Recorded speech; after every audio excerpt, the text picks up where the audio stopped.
வலைக்கும் வரஹ்மத்துல்லாஹி வபரகாத்துஹு. அன்பார்ந்த நேயர்களே, இஸ்லாமிய வாழ்வியலில் ஒவ்வொரு செயலுக்கும் ஒரு ஒழுங்குமுறை உண்டு.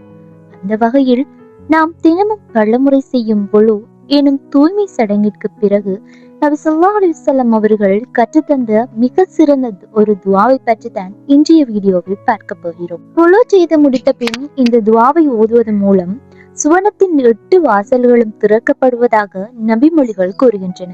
இப்போது அந்த துஆவை அரபியிலும் அதன் தமிழாக்கத்தோடும் விரிவாக பார்ப்போம். அஷ்ஹது அல்லா இலாஹ இல்லல்லாஹு வஹ்தஹு லா ஷரீக லஹு வ அஷ்ஹது அன்ன முஹம்மதன் அப்துஹு வ ரசூலுஹு அல்லாஹும்ம ஜஅல்னி மினத் தவ்வாபீன வ அஜல்னி மினல் முதஹ்ஹரீன சுப்ஹானக்கல்லாஹும்ம வ பிஹம்திக அஷ்ஹது அல்லா இலாஹ இல்லா அன்த அஸ்தக்ஃபிருக வ அதூபு இலைக. இதன் பொருள் மிகவும் அர்த்தமுள்ளதாக இருக்கிறது. வணக்கத்துக்குரியவன் அல்லாஹ்வை தவிர வேறு யாரும் இல்லை என்று நான் சாட்சியம் கூறுகிறேன். அவன் தனித்தவன், அவனுக்கு இணை ஏதுமில்லை. மேலும் முஹம்மது ஸல்லல்லாஹு அலைஹி வஸல்லம் அவர்கள் அல்லாஹ்வின் அடியாராகவும் தூதராகவும் இருக்கிறார்கள் என்று சாட்சியம் கூறுகிறேன்.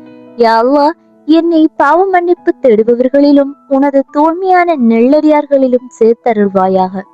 யா அல்லாஹ், நீயே தூய்மையானவன், உன்னை புகழ்ந்து போற்றுகிறேன். உன்னை தவிர வேறு நாயன் இல்லை என்று சாட்சி கூறுகிறேன். உன்னிடமே நான் பாவ மன்னிப்பு கோருகிறேன், உன்னிடமே மீளுகிறேன். மிகவும் எளிமையான ஆனால் மகத்தான நன்மைகளை தரக்கூடிய இந்த துஆவை நாம் ஒவ்வொரு முறையும் ஒழு செய்த பின் ஓதி அதன் முழு பயனையும் அடைய அல்லாஹ் அருள் புரிவானாக. இந்த தகவல் உங்களுக்கு பயனுள்ளதாக இருந்தால் உங்கள் நண்பர்களுக்கும் பகிருங்கள். இது போன்ற பயனுள்ள வீடியோக்களுக்கு நமது சேனலை சப்ஸ்கிரைப் செய்யுங்கள். ஜஸாக்கல்லாஹு ஹைரன்.